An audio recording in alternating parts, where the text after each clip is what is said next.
शिवम त्यागी, अब ये जो बात है, राहुल गांधी ने कहा है 6 महीने उनको लगे हैं ये डेटा कलेक्ट करने में, अचानक से नहीं हुआ है ये। अब कर्नाटक की बात करें तो 6 महीने का समय लगा ना उनको डेटा कलेक्ट करने में।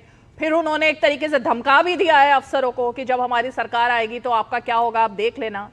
तो इन सब के खिलाफ भाई सरकार आपकी है, कुछ एक्शन तो फिर आप ही को लेना बनता है ना, अगर धमकाया भी जा रहा है। अब दो सवाल सबसे पहले तहसीन जी ने पूछे और उसके बाद आगे लेकर चलता हूं। कहा गया कि खास तौर पर जो वीडियो रिकॉर्डिंग है उस पर कानून क्यों बदला गया। मैं एक चीज कहना चाहता हूं, उसको लेकर सुप्रीम कोर्ट में क्लियर कट इस देश के इलेक्शन कमीशन ने जवाब फाइल किया है कि लॉजिस्टिकली और टेक्निकली 45 दिन से ज्यादा इतने सारे स्टोर्ड डेटा को रखना संभव नहीं है। दूसरा इसका रीजन यह भी है क्योंकि अगर किसी इलेक्शन में किसी भी कैंडिडेट, किसी भी पार्टी को प्रॉब्लम लगती है तो कंप्लेंट करने का मैक्सिमम टाइम 45 दिन है। जिस पर्टिकुलर चुनाव पर कंप्लेंट हो जाती है उसका जो वीडियो रिकॉर्डिंग है वो इलेक्शन कमीशन जो है संभाल कर रखता है क्योंकि उसमें कोर्ट में प्रोसीडिंग आती है, बात खत्म हो जाती है। दूसरा एक चार्ज था राहुल गांधी का कि हमें जो है डिजिटल वोटर लिस्ट क्यों नहीं मिलती, बिकॉज पॉसिबल नहीं।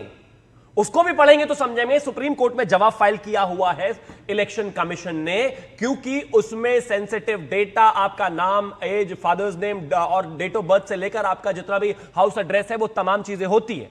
हम आपको उसको पीडीएफ फॉर्म में देते हैं लेकिन एक्सेल फॉर्म में उसको नहीं दिया जा सकता क्योंकि उसका मिसयूज होने की संभावनाएं हैं और डेटा बदला जा सकता है। अब आगे आता हूं, इन्होंने एक और चीज कही कि भाई आप मुझे एक चीज बताइए, ये जो लास्ट के 2 घंटे में 3 घंटे में जितना भी ये वोटिंग परसेंटेज बढ़ा और ये सारी चीजें नहीं।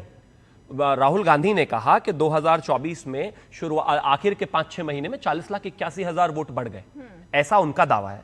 लेकिन 2004 में जो है 90,89,000 वोट बढ़े, 2009 में 98,45,000 वोट बढ़े, 2014 में 77,27,000 वोट बढ़े, 2019 में 63 लाख वोट बढ़े और उसमें बार बार इनकी सरकार आई भाई। और ये घटने बढ़ने से नहीं हो सकता विषय। और अगर इसी तरीके से बात किया जाए तो तेलंगाना में जो वोट हैं वो घटे बावजूद उसके उनकी सरकार आ गई, कोई तर्क नहीं। अब आगे आता हूं, एक और चीज कही गई। अब आप मुझे एक चीज बताइए, कोई भी लीडर ऑफ ऑपोजिशन या फिर कोई भी सांसद, अगर आप किसी पर कोई भी एक्विजिशन फॉर्म कर रहे हैं, मैं आप पर मान लीजिए कोई आरोप लगा रहा हूं, आप कहेंगे मुझसे कि लिख कर दीजिए, क्योंकि मैं आपको कोर्ट लेकर जाऊंगा ना अंततः।